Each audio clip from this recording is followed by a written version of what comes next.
It's on your table. If there are any left, you get one off of some of these tables that don't have anybody if you need it.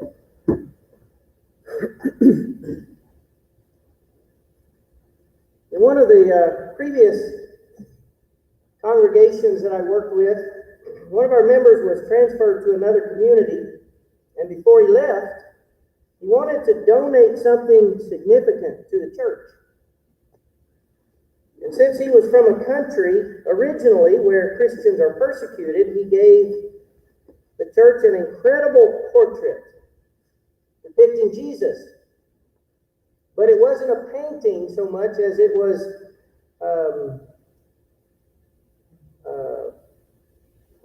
every word of the New Testament.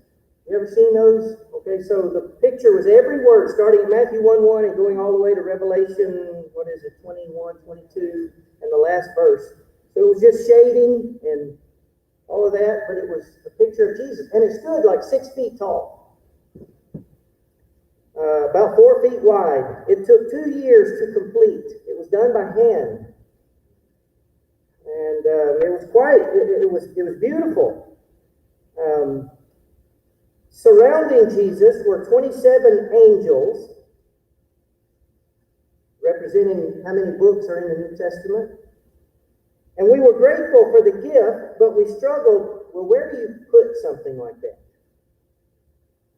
You know, because people are particular about church building and decor and all that kind of stuff. And the first place we chose made us uncomfortable a little bit because the thought crossed our mind, you know, people could almost worship something like that.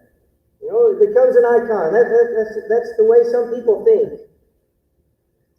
So we decided to move it from where it was out into a hallway. And the next day, I was blindsided by a phone call from a longtime member who was extremely upset because we had moved that picture, taken it from where it was in a prominent location, just put it in a hallway. She didn't like that at all. Well, I tell you that story just to say pictures are powerful, aren't they? I mean, they can be. For instance, many of us think of Jesus. When you have Jesus pictured in your mind, what does he look like? Us. Yeah. Or the artists through the years have influenced us greatly, and so as you see Jesus in pictures, that's how you picture him. Do you remember, for those of you that are my age and you watched Good Times, J.J. Walker and Dynamite? Remember the episode of the Black Jesus? Did you see that? They had a picture in their apartment, if you remember, it was a black Jesus and the mom. What was her name?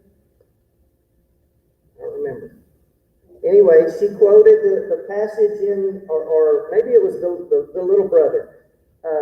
Either quoted or read the passage in the Bible that describes Jesus, and it's in the book of Revelation, and it depicts him with darker skin and things like that. So, how do you picture him? You know, fair skin, long flowing hair. He probably didn't look like that.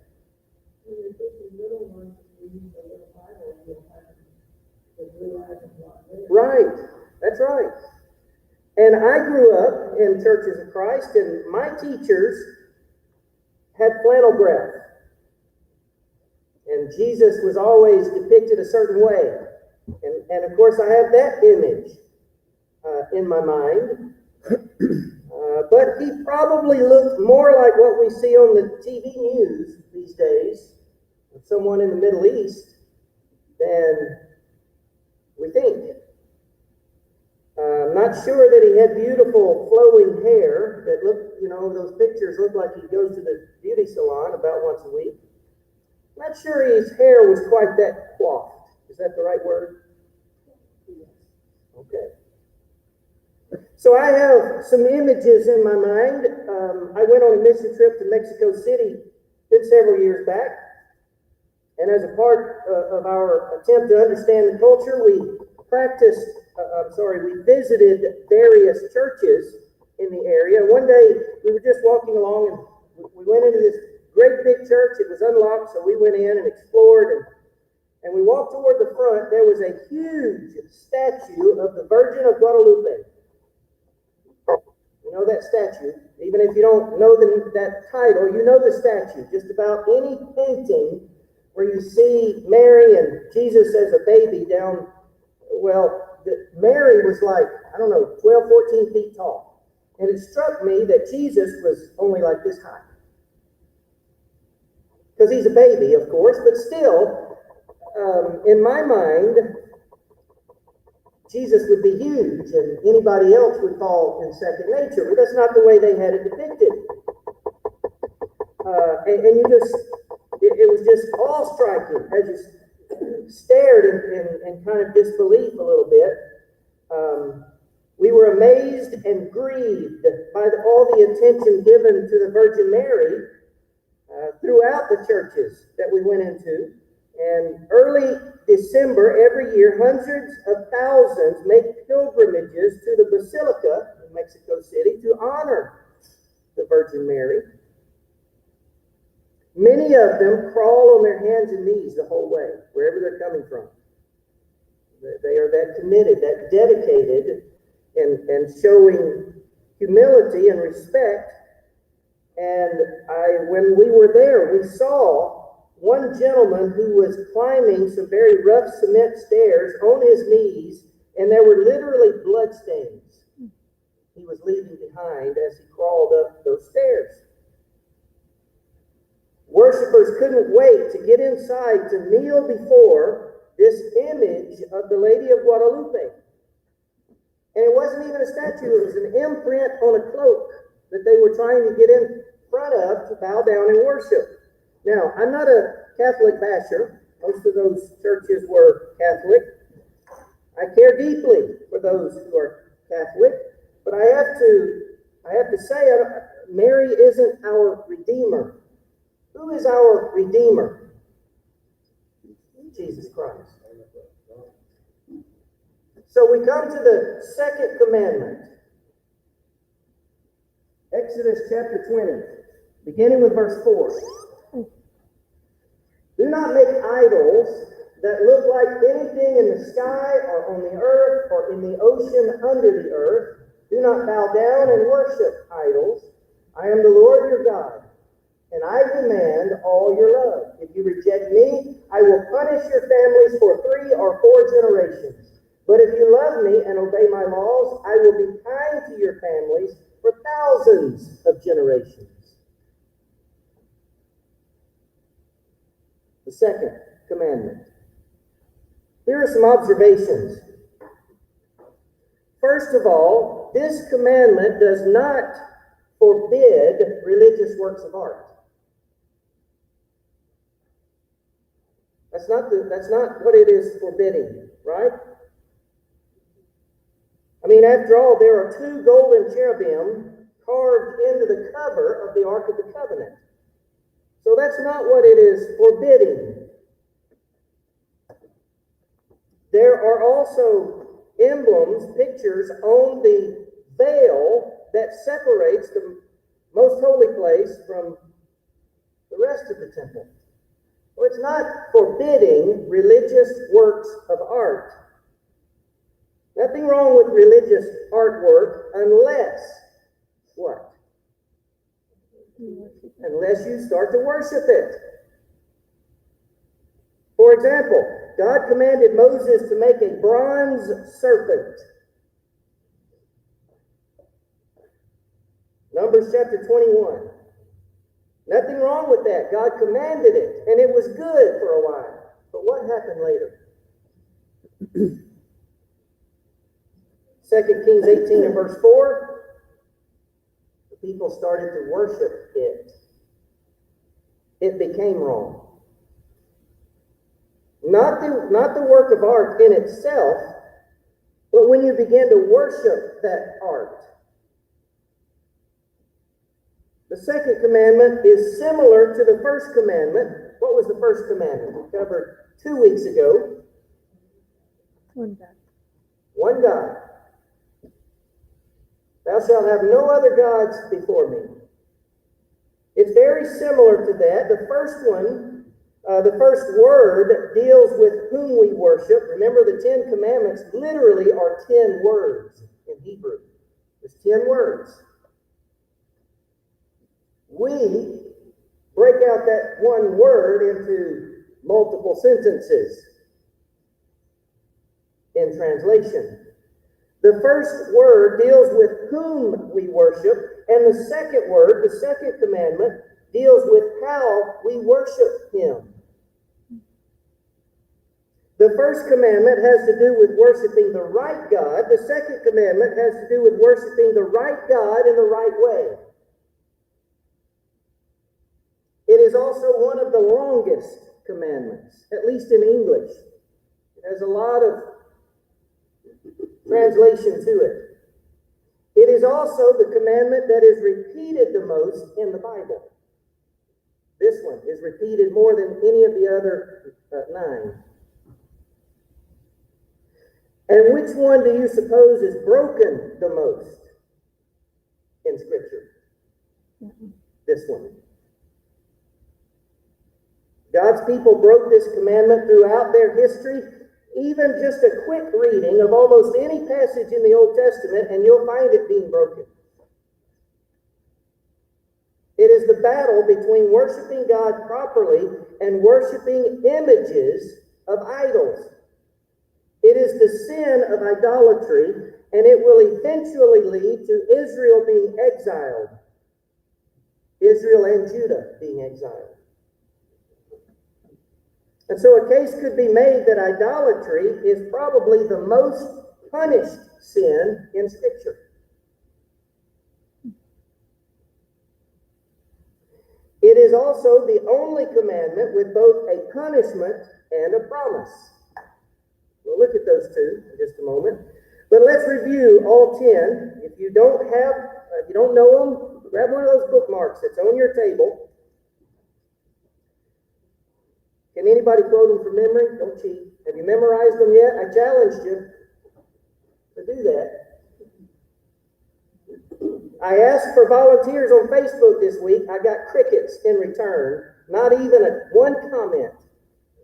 You didn't see it? I didn't see it. Somebody look at the church Facebook page and tell me it's there. Maybe that's why it's crickets. Maybe I didn't push OK or send or publish or whatever button it says when you do that.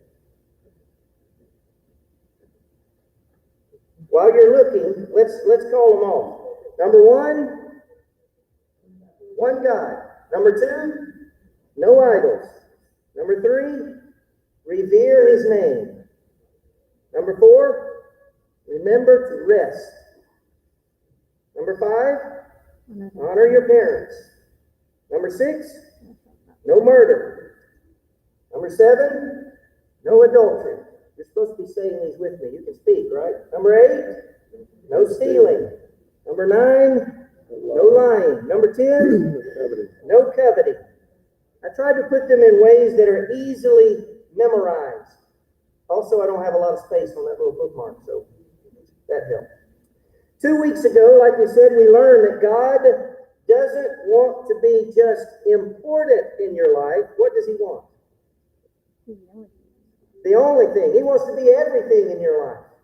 Not just important, but everything. He doesn't want to just be prominent. He wants to be preeminent in your life.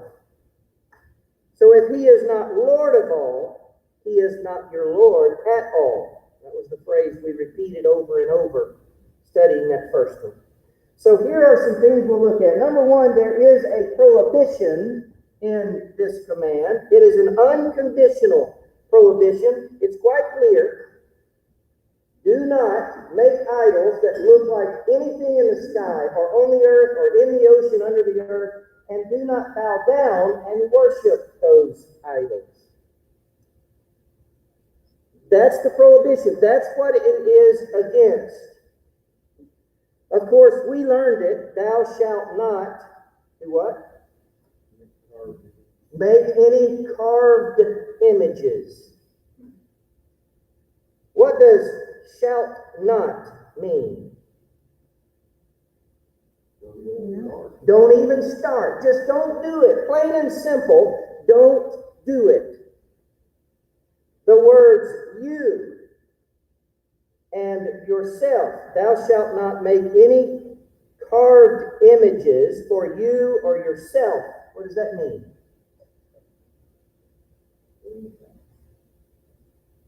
It's emphatic. It means there are no exceptions. So don't ever do it. No exceptions. Don't care who you are. You don't get the exception. Some translations use graven images. Graven simply means carved or chiseled. Has the idea of being man-made. It's reinforced in Exodus 34 and verse 17 that says, do not make for yourself any gods of cast metal. Just don't do it. Plain and simple. At its core, the second commandment is a prohibition against creating something with your hands or a computer or whatever, or your heart for that matter, that either reduces God or replaces God. So if you have something that reduces him to less than being everything in your life, or it replaces him, that's a violation of the second command. It covers everything, from the heavens above to the earth below and anything in the sea. That means we're prohibited from worshiping the sun, the moon, the stars, Mother Earth, birds, crocodiles, anything. I watched a show and they gave flowers to the ocean, so the ocean servers to protect them. That becomes kind of an idol, doesn't it? Yeah. Notice how progressive idol worship is. Thou shalt not make it, and then thou shalt not bow down to it. If you build an idol, eventually you're likely going to bow down to it. Even if that idol is in your heart, not a physical one that you made, but one that has crept into your heart.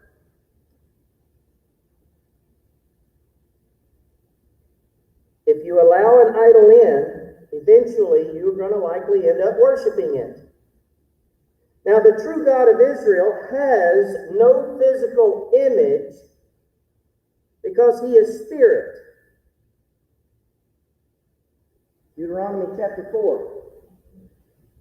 Moses said to Israel in verse 15, when God spoke to you from the fire, he was invisible. So be careful not to commit the sin of worshiping idols. Don't make idols to be worshipped. In John 4 and verse 24, God is spirit. Those that worship him must worship him in spirit and in truth.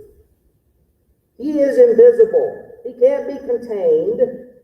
That's in stark contrast to the pantheon of gods that the Israelites were used to, that they're just coming out of Egypt. Remember, as he states this second commandment to them, they're coming out of Egypt, and Egypt has a pantheon of gods, and they all are carved images of some kind, and they're all worshipped by pagan countries all around, not just in Egypt, but also when they go into the promised land, because they didn't get rid of every inhabitant. Now they have peoples all around them worshiping idols as well. So it was a huge thing for them. And I think in order to capture just how quickly the second commandment was broken by God's people, let's fast forward 40 days from the time Moses went up on Mount Sinai. The people are getting restless, remember? They're wondering, where is he? Did he die? He hasn't come back down. What's happening? Exodus 32.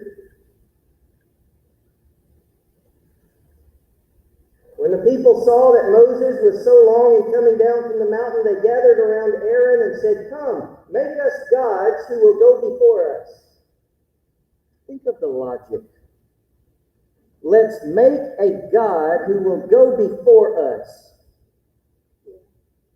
But that's the way they thought. Now, before we're too critical, we're not all that different, but we'll get to that. As for this fellow Moses, who brought us up out of Egypt, we don't know what has happened to him. Aaron answered him, take off the gold earrings that your wives, your sons, and your daughters are wearing, and bring them to me. If you need it, your kids are going to highlight that passage when they want an earring and say, well, they had it. Verse 3, so all the people took off their earrings and brought them to Aaron. He took what they handed him and made it into an idol cast in the shape of a calf, fashioning it with a tool. Then they said, these are your gods, Israel, who brought you up out of Egypt. Wait, didn't they just make it? And they're giving it credit? Verse 5, when Aaron saw this, he built an altar in front of the calf and announced, tomorrow there will be a festival to the Lord. And wait, how is Lord spelled? All caps. What does that mean? It is Jehovah's personal name, Yahweh, I am that I am. Aaron is giving credit to God. The people are not. Verse 6, so the next day the people rose early and sacrificed burnt offerings and presented fellowship offerings. Wait.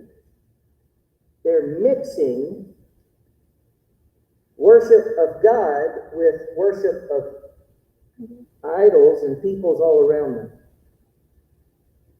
They're making it a buffet. Are we guilty of that? Oh, you bet. Even signs going into communities, attend the church of your choice. Doesn't matter if it's right, doesn't matter if it's doing what Scripture says, just find one you like. They're guilty of the same thing.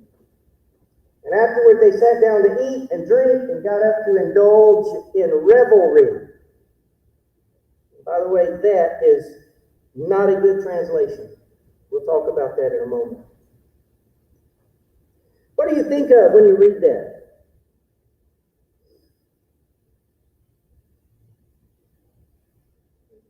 I think of the movie The Ten Commandments and how that was depicted. Yeah.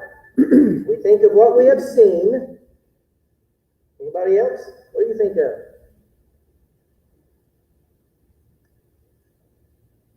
Well, I've always been curious why they chose a calf. Why a calf? Probably because that's what they knew back in Egypt. That's my guess. Roddy, I think it goes back to the history of mankind. Yeah. It sure does. That's just the way we are, isn't it? Because, I'll be honest with you, my thought is, that's a big bunch of dummies. Why would you do that? And of course, they would look at us and say, that big bunch of dummies. Why do they do that? God is not pleased with them because you keep reading verse 8. They have already stopped obeying me and have made themselves an idol in the shape of a young bull. They have bowed down to it, offered sacrifices, and said that it is the God who brought them out of Egypt. God was watching. He saw. He heard. And when Moses comes down from the mountain and confronts Aaron, Aaron comes up with the lamest excuse ever. Verse 24, so I told them, whoever has any gold jewelry, take it off. And they gave me the gold, and I threw it out into the fire, and out came this calf. Sounds like a little kid caught in a cookie jar, doesn't it? Think about the enormity of the lie the golden calf tells. It's small. I mean, how big can the calf be that's made out of earrings? There were a lot of people. But I still, compared to God, it's small, right? How big is God? Immense. Let's just say that. Immense. Compared to this small calf, it is inanimate. Can't move. What is God? He's everywhere. Yeah. which is what'd you say? Immovable. Immovable, everywhere, omnipresent. He is everywhere all at the same time. He was up on the mountain with Moses, but he was down in the valley with them, watching them as they made their calf and worshipped him. The calf is created. What is God? The Creator. This golden calf is brand new. What is God? Eternal, older than dirt. This calf is destructible. What is God? Indestructible. This calf is of minor value. Now, if it's pure gold in today's world, it would be worth a lot, but compared to God, what is God worth? Priceless. Priceless. What? He's worth everything. This golden calf is deaf and mute. Can't hear, can't speak. What is God? Mm-hmm. All hearing. Mm-hmm. And his words, what do you say? All knowing. All knowing. And his words have life. I mean, we could go on and on. But there's really no comparison. Aaron crafted the golden calf. I'm going to give Aaron the benefit of the doubt. Now, I think he is trying to give an image of God, but he's doing it in an earthly form. I'm going to give him the benefit of the doubt. I'm going to say he wasn't just outright trying to worship a false god. He just was doing something that God didn't like. And the people didn't respond in the way God wanted them to. I don't think he was deliberately trying to worship a false god, but it turned out bad.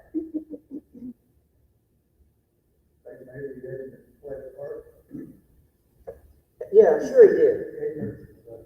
Ignorance is not always bliss, is it? Yes.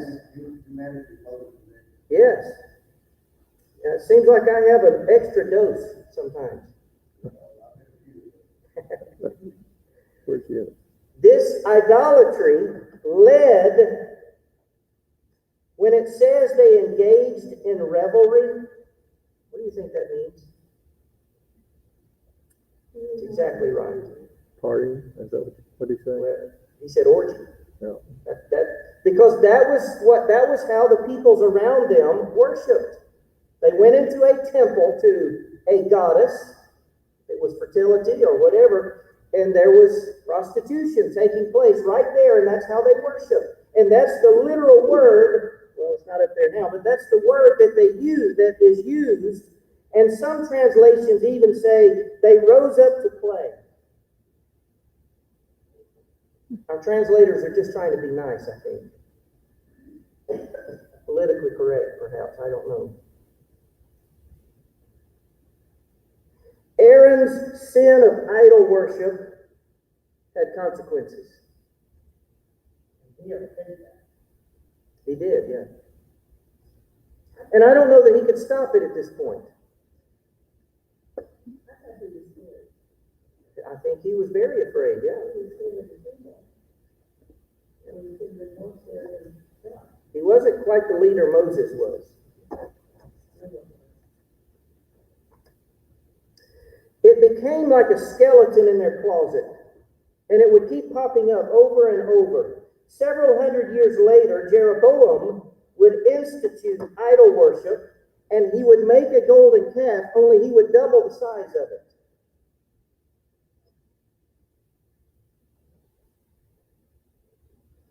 Why does God prohibit graven images? Now, after looking at that story, its basis, why does God prohibit it? Why is it wrong? Because what they did is what we do.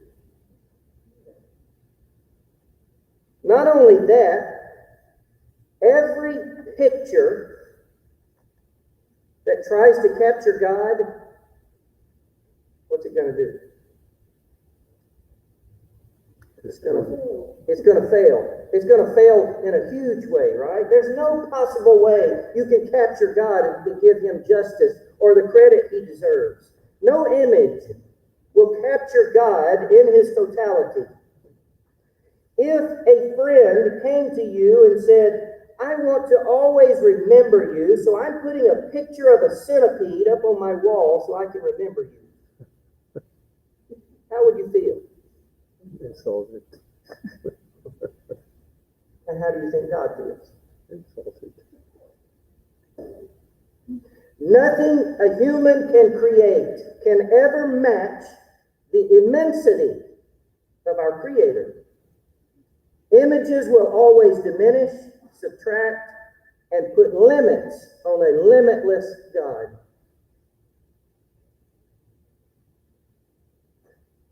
In Isaiah 40 and verse 25, God asks, to whom then will you compare me that I should be like him? It's a rhetorical question. Who are you going to compare me to? No one.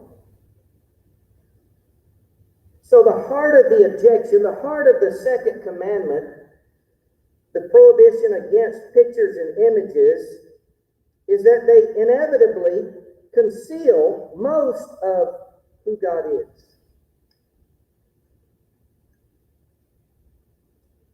His personal nature, his character, it just doesn't give even a good representation. Also, when you create an idol, where are you placing yourself? If you created it, or if someone else created it, what are you doing in essence? You're an idol worshiper. You become a god yourself. You become the deity. Now,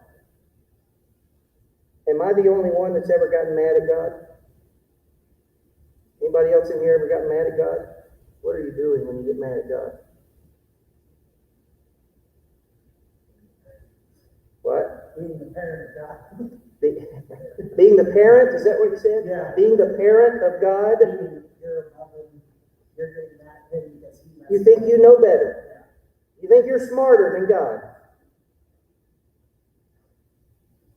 Challenging God when we do that. You're challenging him. One of the things, I think we've all heard this, about the cow was raised through and everybody was drawing a picture. And what is it? It's a picture of God.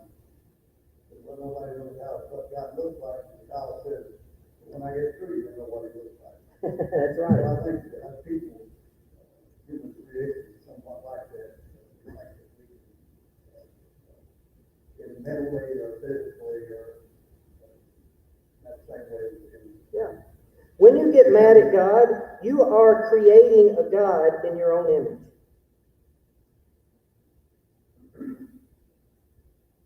Because he's not doing what you think he ought to do. So he's created in your image. Our hearts are idol factories. We long for something to worship. It's built into us. So if you don't worship God, you are worshiping something.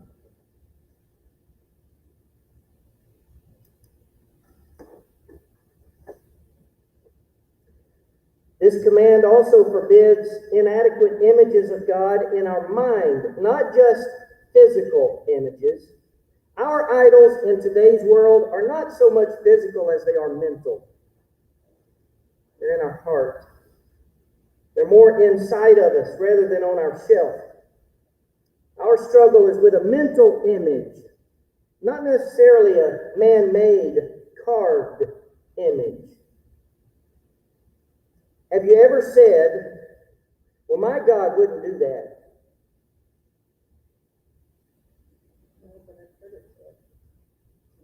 I like to think of God as those are all ways that we are shaping God in our image. It's not carved in stone. It's your imagination. What is the root word of imagination? Image. Image. We tend to focus on things that we like about God and forget the rest.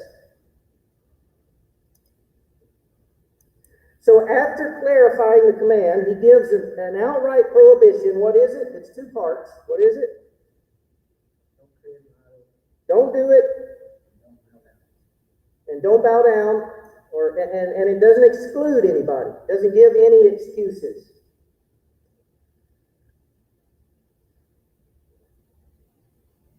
There is also the person involved in this. Check out the middle part of verse 5. For I, the Lord your God, am a jealous God. This command is tied to God's name. He is Yahweh, your God. He is the self-existent one. The prohibition is against his nature. Because of who he is, we have to do what he says. Leviticus 26 and verse 1, you shall not make idols or set up an image or a sacred stone for yourselves, and do not place a carved stone in your land to bow down before it. I am the Lord your God. And he refers to himself with a descriptive. What is it? Jealous. I'm a jealous God. Now, we tend in our culture to view jealousy with negative connotations because we tend to view it in romantic situations. That's not what he's talking about. The Hebrew refers to something far more positive. It's more like a warm feeling. It's more like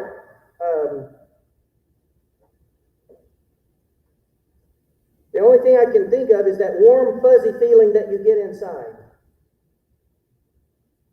Biblically understood, God has those very warm feelings for us. And he wants us to have them for him. He doesn't want to see us bail out on him or fall into disbelief. So he says, I want you to worship me and me alone. And if you make a carved image, you're going to end up worshiping it. So just don't do it. I love you with a burning, passionate love, and I want you to love me the same way. That's what he means by I am a jealous God. I'm committed to you, and I want you to be committed to me. I want your wholehearted allegiance.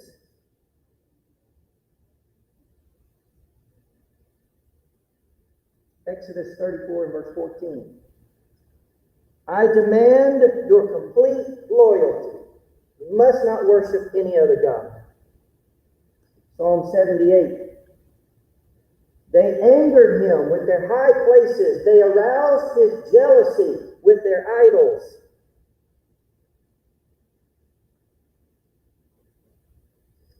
In the Bible, God is pictured as being married to whom? Israel in the Old Testament and the church in the New Testament. That's right. His people. In fact, if you don't have it, I'm going to recommend F. LaGard Smith wrote a book, in essence, called Baptism, the Believer's Wedding Ceremony. Boy, what a different picture of baptism it gives, in a good way. It's a great book on baptism. But God is pictured as being married to Israel. And as such, he has every right to be jealous, if we want to use it in our terms of today. He has every right to be jealous for our affection, for our faithfulness, for our commitment to him. And he sees idolatry as what? He would call it something in the Old Testament. Adultery, spiritual adultery. Time and time again, he referred to his people as being adulterous because of their unfaithfulness when they worship idols. In the book of Hosea, God commands the prophet Hosea to marry a prostitute. And what did that represent? God and his people. And he was trying to show them how he feels about spiritual infidelity. What's the beauty of it? Redemption. And he forgives. Remember, he goes to the auction and buys her. Even after they're already married. But she had left and been unfaithful. Went back to her prostituting ways. God is a jealous God. And because of that, he punishes those who break this command. And what is the punishment?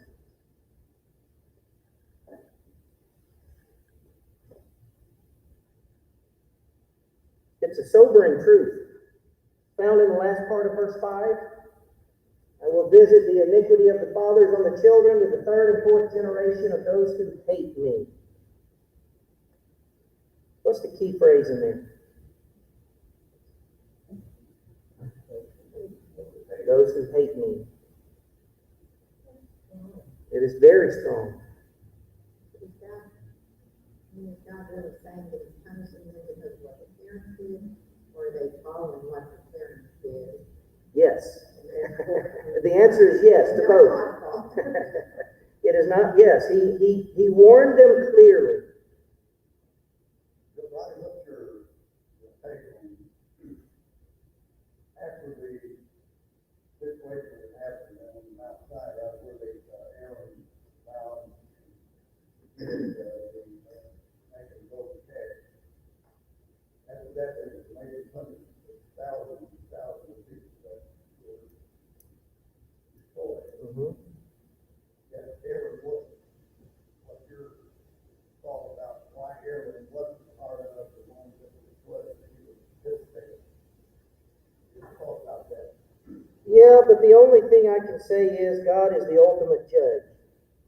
He judges how he wants to.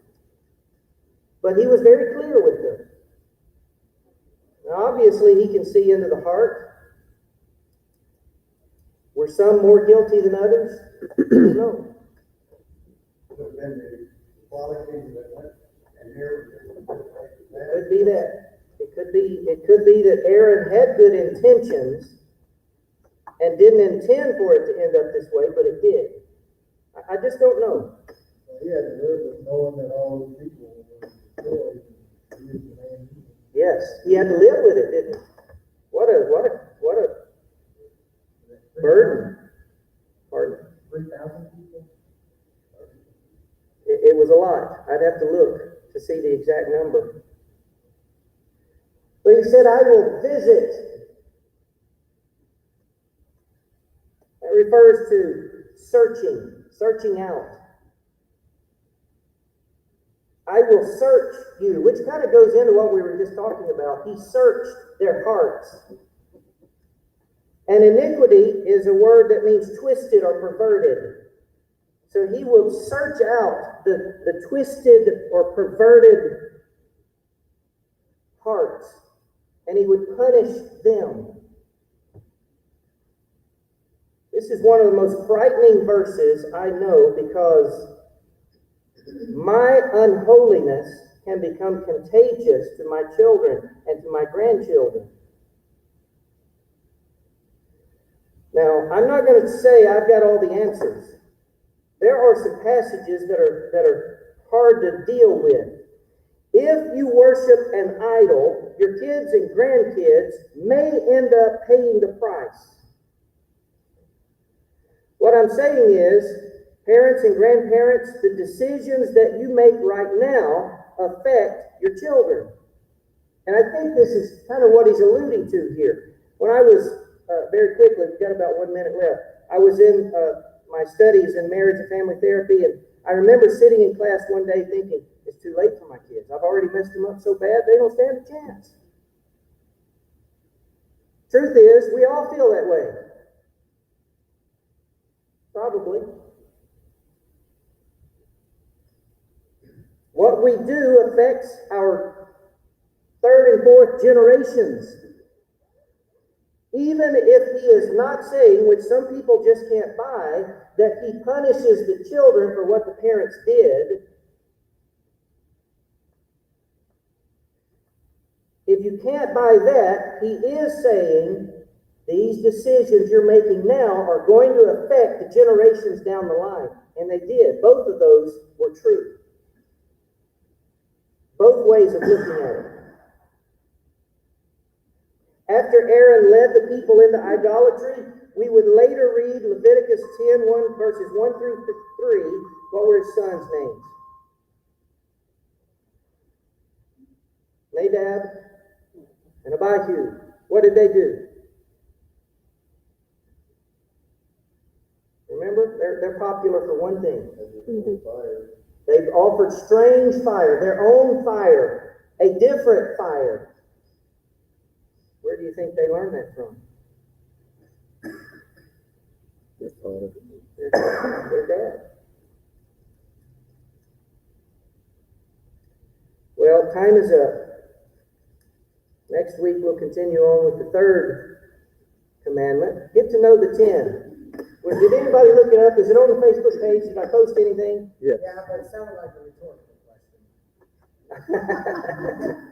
It said, You weren't a philosopher graduate, were you? Philosophy It graduate. said, can you name the 10 Commandments from memory? Yeah. Okay. I didn't see it though. I won't ever ask you in class if you to come stand in front of the class and do it. I'll just ask, can you do it yet? Because remember the statistics I gave at the very beginning in the introduction?